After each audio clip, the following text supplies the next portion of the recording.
All right. So I think I'll be around for this whole Zoom this morning.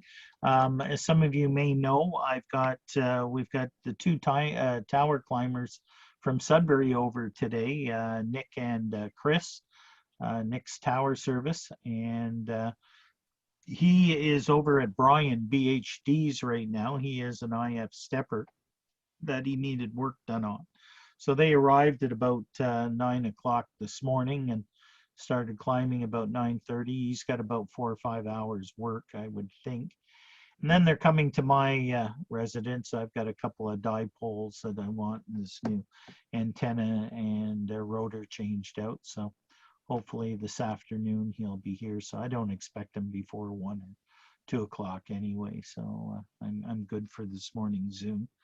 And that with it, a couple of things, open it up for some questions. I remember a few of you asking, and I know Janice brought it up at one of the round tables one day, and that's in regards to what does an HF rig, is it all about? What are some of these buttons on it and that with it? So what I'm hoping to do this morning is maybe share that information with you and count on some of you senior hams on here to jump in and expertise. Like I'm fairly knowledgeable about the HF, but I don't know all the things. So people like Igor and people like Bob and, some of the senior, maybe Andy and Eugene and some of the other, and if I'm missing out anybody, I apologize for that. Some of the other senior hams that are on here, if you have different inputs onto some of the switches. I picked out ARRL does an amazing job on some of their PowerPoint presentations. So what I'm going to share with you is one that I was able to get here. And let me see if I can find it. Yes, here it is here. So let me go here. And this is one in relation to transceivers. Now, can everybody see that okay? Yeah, okay. fine. I'm getting, okay, Yes. I'm getting some nods. Yes. It's good. Okay, so this little bit about transceivers, I'm not sure how old it is, but I'm sure it applies to a lot of the older radios, but also newer ones too that are on there because the equipment is all the same. So common controls found on amateur radio transceivers and what they actually do. Because people are buying new radios and they're seeing all these knobs and buttons and things, and they don't have a clue what they do because, unfortunately, unless we run a course and we actually bring in hands-on transceiver in front of you and have people sit down, this is the beauty of coming out to field day and listening and seeing how the controls work and having a senior amateur beside you saying, okay, you see how difficult it is to hear that station? Watch this. Bing, bing, bing. And all of a sudden now that station's coming in, right? And the new person looks and says, how the hell did you do that? Like that's amazing, right? So these are some of the things that we need to possibly look at. So the first thing that everybody usually notices on an HF, and please, again, I'm looking for feedback here. So if anybody on the Zoom group here has something to add, throw in. So a multifunction meter shows information at a glance. Now, a lot of the newer digital radios, like the new 7300s, the 7610, the new ICOMs, or the new Yaesus, Kenwoods, they have digital meters that come in and they show specific, where this one here, if you see, PO stands for power output, SWR, compression, COMP, and the ALC, okay, which are all components of a radio. And one meter, this is what they call a multifunction meter that gives you the readings. So you use the meter like a speedometer in your car, all right? They try and do an analogy with it. Don't stare at it, but glance at it, making sure all things are proper, right? So at a single glance and a switch of a button on your radio, it can tell you how much power you're putting out, how much you're receiving the individual, and what your SWR is. Is your SWR way out in the red? Also, what your compression level is, your modulation, and your ALC. So most of the older radios have got a meter that looks like this. S or signal strength, S meter. We all hear about an S meter, and think about your bars that go across your digital 2 meter 440 rigs now. Same concept, same thinking. This indicates the relative strength of a received signal on a scale of 1 through 9. So your RST signals, right? You remember that through your training package and everything. Strong signals are reported as dB over 9, 10 over 9, 20 over 9, etc. It goes up and up. So when you look at a meter, what happens is, what would this reading be if this was an S meter reading? Would probably be about, yeah, about 30 over 9, right? 30. Because there you've got, you know, if somebody's coming in at an S5, then the meter would be over here. If they're coming in at an S9, they'd be here. If they were 10 over 9, they'd be here. 25, 30, 40. And then, of course, if they pin, you can't get any better than 60 over 9, right, for a reading in that regard. That time I hit the attenuator on the ring. This is Question? Yeah, go ahead. Okay. Yeah, I've wondered about this a long time with these things. Just let me see if I can draw this out. If you have a voltmeter, that's my voltmeter here in my hand, and you go to any plug in any house anywhere, and it plugs in and it gives you, say, I don't know, 120 volts on that meter. And you go to another meter and you plug it in and it says 120 volts. It's standard all the way across the board that is a specific amount of power that's moving along. Is the S9, is that relative to that particular piece of equipment? Yes. In other words, so if I set up 5 different pieces of equipment and I looked at the signal coming from a certain place, they should match on each one of those meters, No, right? not necessarily. See, that's what I'm wondering about. Yes. So what is the standard? There is none. Factory usually calibrates the Stupid rig. hobby. The factory usually calibrates the rig to show so many S units for a given microvolt or picovolt or whatever type of signal being received at a certain frequency. And So they're not the same. and they should have that in the specification. They should be close, but each receiver's a little differently. Like each receiver's a little more sensitive or a little less sensitive or whatever, or your antenna system may not be the same. You could have a lot of loss here and there, and that's going to so your mileage will definitely vary, you know, from the factory or whatever. They are, like Bob said, they set them up, you know, for a specific signal input gives an S9 or whatever, you know, but it's if you've got 5 receivers sitting there, you could get 5 different, hopefully not very different, unless there's something way off, but you know, so no. Yeah, if you switch in a preamp, you know, that's going to change the reading. Obviously, the station hasn't changed in signal strength. Propagation changes, fluctuates constantly though. Relevant, yeah. relative. In order to give a true S9 reading or signal report to somebody else, you should make sure your preamps are turned off just to verify the signal being received on your S meter. So is telling somebody that they're saying, say your meter says S9 and you're telling them, yes, you're S9. What does that tell them exactly? That means that you have no trouble hearing them. And in a contest, everybody's 5'9" in a contest. Okay, so Everybody. it's not a real number. Well, Sure it is. Well, it is. It is. It's just at that time. It's relative, right? In Right. a test, no matter how many times you repeat your call, the report will be. They're always 5'9". You can barely dig them out of the mud, but you're 5'9". You're 5'9". This is a goofy hobby. Okay. All right. Thank you. Well, it's and Igor's never done that though. I know Igor would not do that.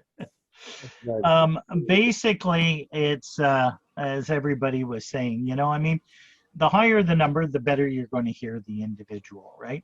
You're also going to get a noise floor, okay, which means the static, right? It's a lot different than 2 meters or 440 where you've got your squelch and everything's full quieting.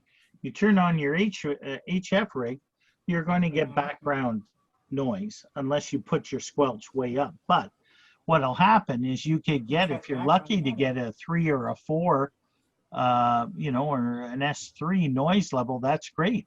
Some areas in urban centers, or if you have noise like Eugene was complaining about a neighbor, that his all the time, he was hearing S9, if not higher, every time he turned his radio on, which then weaker signals, you're not going to be able to hear it. So that's why a meter on an HF radio is very, very crucial. And of course, the higher level, and it's very rare you're going to get 60/9 or anything like that because the person's got to be right beside you. If you get a signal that's 10 or 20/9, then they're usually running an amplifier. And, unless, now they very good.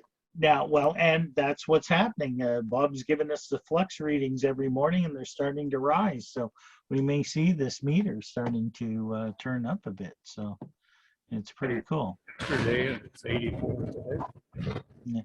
There's something wrong with your microphone. You're really cutting out there, Bob. I'm not sure exactly what's going on there, but anyway, because kind of, I know you're saying a sentence. If it's quiet, you're coming through, but if there's a little bit of noise, it's hard to hear. Just to let you know. Okay, meter functions, RF power. All right, this shows how much power the transmitter is putting out. Max is good. Okay, so that's if everything's tuned up. It's the PO reading on your settings. And your radio frequency power that's going out. So if you've got your dial set to 100 watts, every time you key up, now it's different than putting out a carrier on FM, where if you key down, it's putting out that full, the meter will go to wherever. But on HF, and especially on sideband, if you key up and don't say anything, no power. There's no power going out. And you're wondering what the hell is wrong?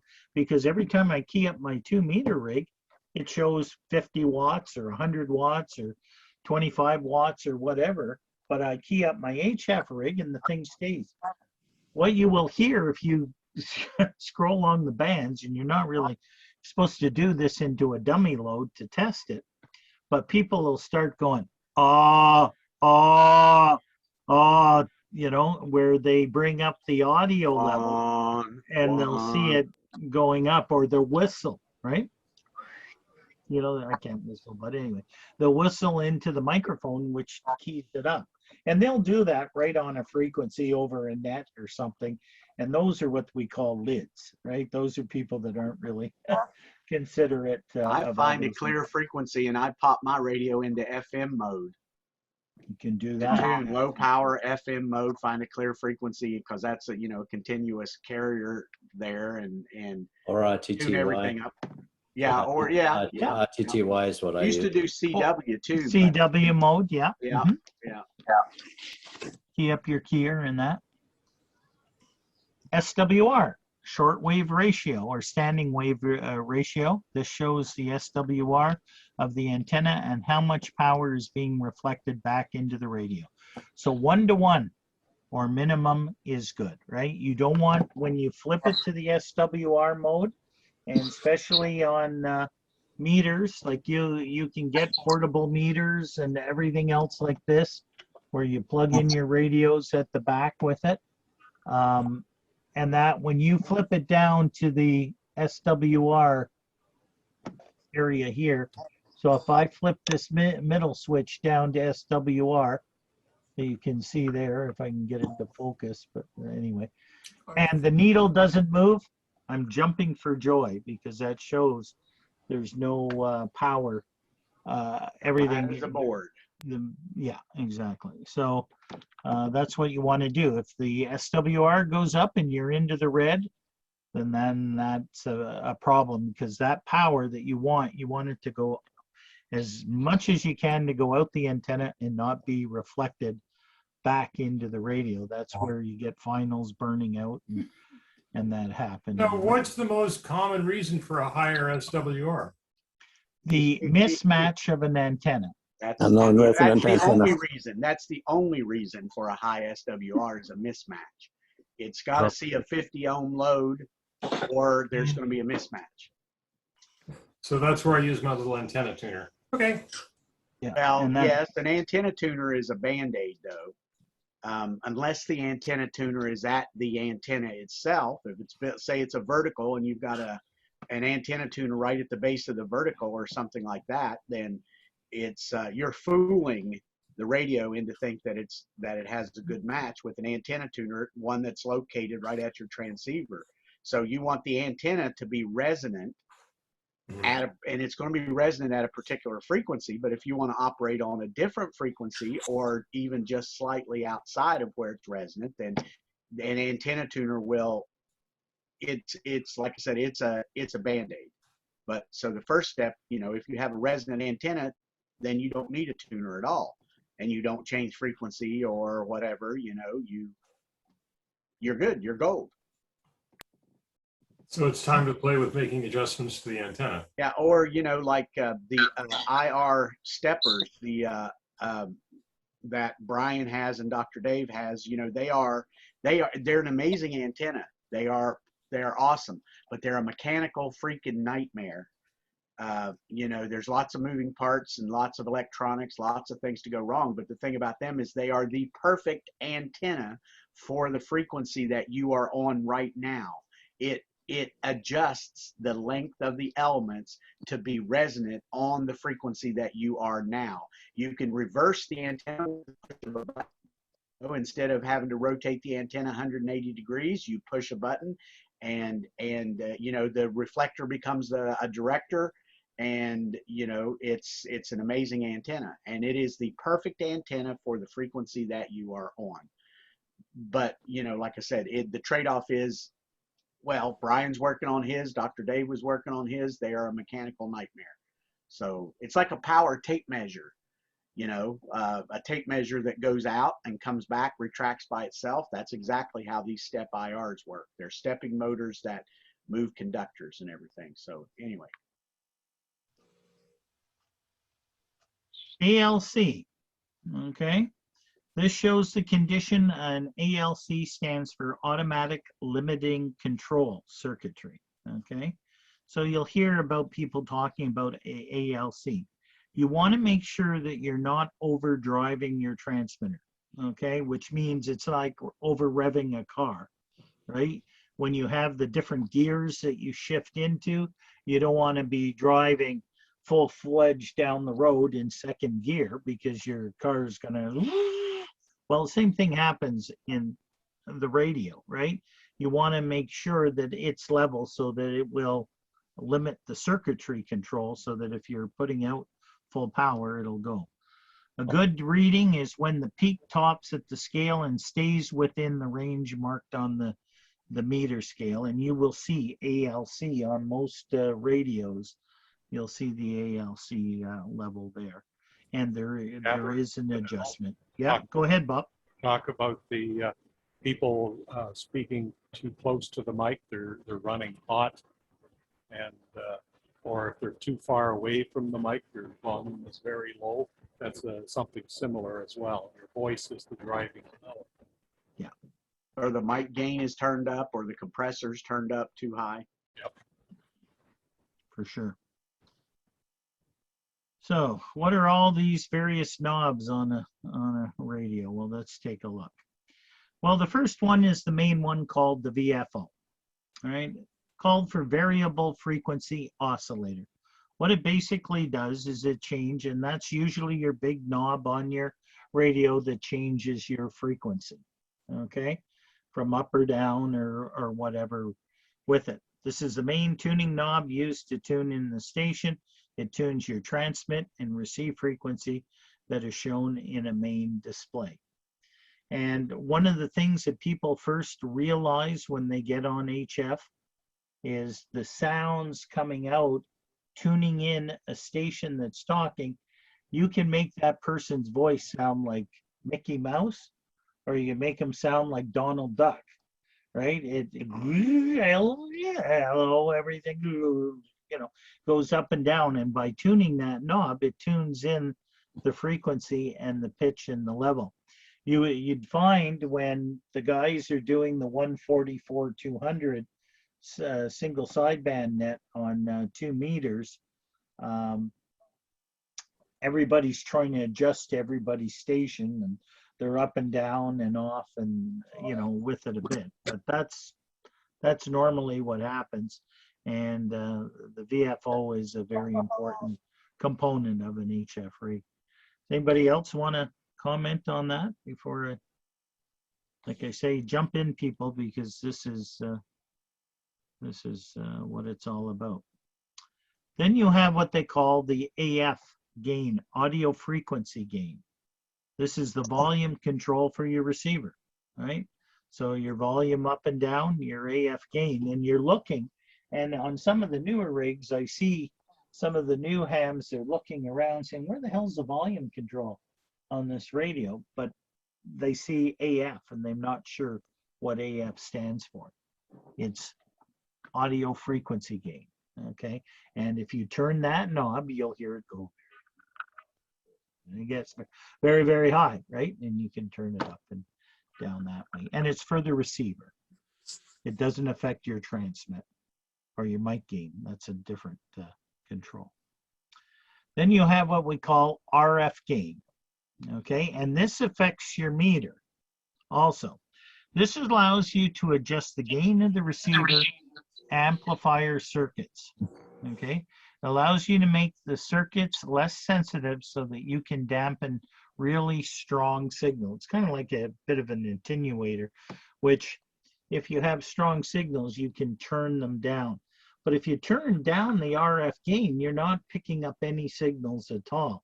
So you will see it, and it's usually on your main, and I'm just looking at my rig here, and the RF is connected with the AF gain. The inner knob is the AF, and the outer knob that's around is the RF gain.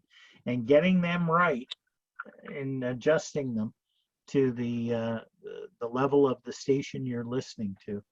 It takes a little time, but you'll eventually get it. And you'll notice that the meter will change, right? You usually have to put that RF gain in the center someplace so that it's not over and it's not under, and it's showing exactly where that gain is with it that way. If I'm going too fast, please let me know. And if somebody wants to jump in and add to it, please do that too. By changing the gain of the receiver circuits, you can lower the noise floor and effectively improve the signal to noise ratio of the thing. So this is what, when you were asking, Janice, what's all this squelch and squawks and fading and all this noise in the background? Yeah, it's different than working an FM repeater or something where everything's leveled for it.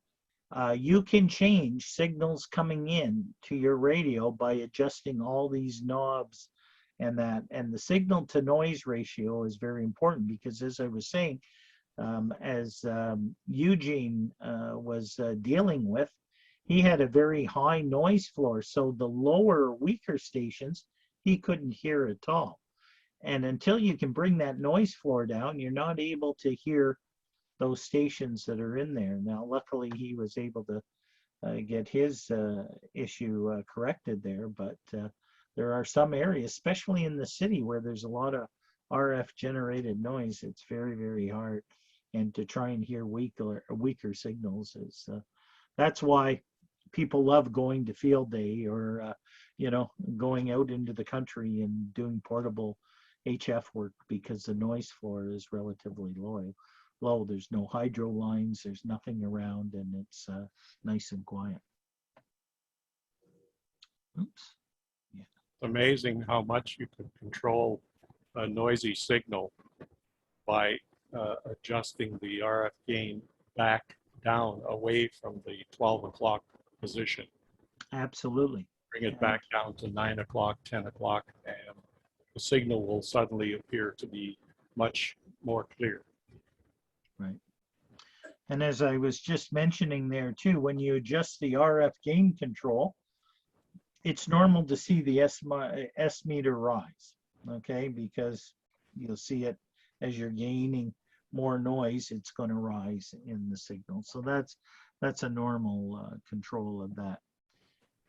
Now there's the mic gain, and we've talked about this the last couple of weeks in regards to different radios and setting up, especially since we've been fooling around with the Yaesu repeater lately, and that with it, the mic gain control on all radios, whether it's HF, 2 meter, 440, there's usually some control of dealing with your mic gain, and some antenna or microphones. You can adjust how you sound getting into that microphone, whether it's like being overmodulated or undermodulated, trying to talk into you with the microphone this far away. It doesn't sound as good as you bringing the microphone up to your mouth. So that's how the mic gain works. So this controls the loudness of the microphone in any voice mode. It's best to adjust this for good in-range reading on an ALC meter. Now, on 2 meters or 440, you don't have that ability sometimes to check that, but on HF, you usually do. And sometimes you can adjust that and see what your voice is going to sound like. Some people say, you'll hear in an HF conversation, oh my God, Al, turn your compression off. You don't need your compressor on, right? Because that's trying to push through when the band conditions are very, very poor. And I forgot to turn it off when I was working a contest or a foreign station or something, right? So you got to do it. And like I said, the mic levels, not only have you got a mic level on your HF rig that you can adjust internally, but you got mic levels on radios and or on microphones. And like I was saying with this SM8 microphone that I've been playing around with the last couple of months, trying to get it to work on both VHF and HF radios, there's a control lever on the back of the microphone itself, or the adjusting pot, and you got to adjust that right to what the radio is like, and it takes some time, as we've been playing with. So these are mic gain control is very important on a radio for sure. Mode, well, kind of self-explanatory. On HF, this allows you to choose the mode of operation from your transceiver. So the term is CW for continuous wave or Morse code. Then you push the button again and it'll go to USB for upper sideband. And push it again, it'll go to lower sideband. And then of course, if you get into the digital modes or the radio teletype, RTTY or data, some of the newer radios have got the various different outputs that way. Now, in a lot of radios, it's automatic, okay? Through your HF bands, 160, 80, and 40 are all primarily lower sideband.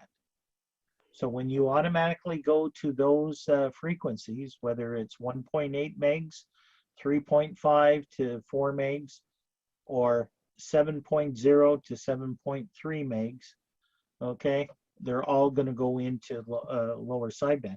Doesn't say you can't go to upper sideband, but it's not the standard. And what happens is, if you're in upper sideband and you don't look closely at your radio, you're trying to tune in these stations and you're having a hell of a time trying to tune them in because you're on the upper or the opposite sideband of where they actually are. So just something to be aware of as you get into the higher frequencies, 20 meters, 15, 10, and the work bands 12 and 17. The primary use up there is all upper sideband. And normally the radios the last 20 years will automatically switch to upper and And lower. if you're on 10 megahertz, it's all digital. There's no voice in the 10 megahertz band. Right, that's the 30-meter band. Yes, it's there's no voice allowed on that. That's right, Rusty. Yeah, for sure. Excellent.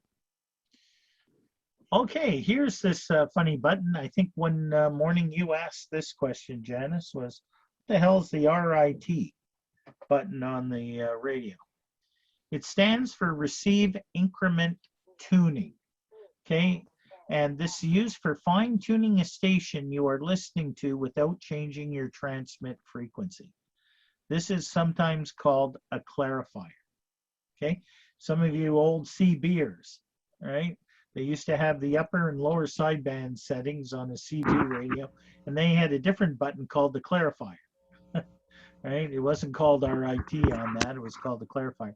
So what an RIT does, let's say you pick up a station on 7.250 megahertz, but that station isn't quite coming in that way. You can turn the RIT, and what it does is still keeps your transmit on 7.250, but what it'll do is it'll change your receiver so that now you can listen to them because they're either higher than 250 or lower than 250 with it. And it'll go up and down, and usually a display will show beside your major display that you've got a minus or a plus, and it's 0.1, 0.2, and it goes up 1.2 and higher and lower that way. It's kind of neat. And then you can turn it off. Now you got to remember, either put it back to 0 or turn it off, because what tends to happen sometimes is you'll leave it on and the next station comes in and they're way off and you're going, what the hell? You know, it's so it's kind of fun to play around with it. Yeah, But that's what they're before radios were as stable as they are today, Yeah. you'd have a QSO and a guy would come back to you and you'd tune to him a little bit, and then he'd tune to you, and you'd have this QSO that drifted all the going way right up the band. yeah. So Well, I you- remember. Yeah, sorry, go so ahead. the best Eddie. thing is, so the nice thing about RIT is that you leave your transmitter where it's supposed to be, and that makes a lot more sense. Yeah, I remember the old tube. One of my first radios was a TR4CW Drake. And I remember that's what I used for my first year because I had to do so many CW contacts. And I remember literally with the straight key on my right hand and moving the VFO up the band to try and match the guy as I was trying to do the two. Yeah, because it drifted. As the tubes heated up, you would get drifting and you'd go from, you know, it would really go up or down. It was quite a First, if you had a 753, I was going to say that the ICO 7 Drifty 3. yeah, they were quite the thing.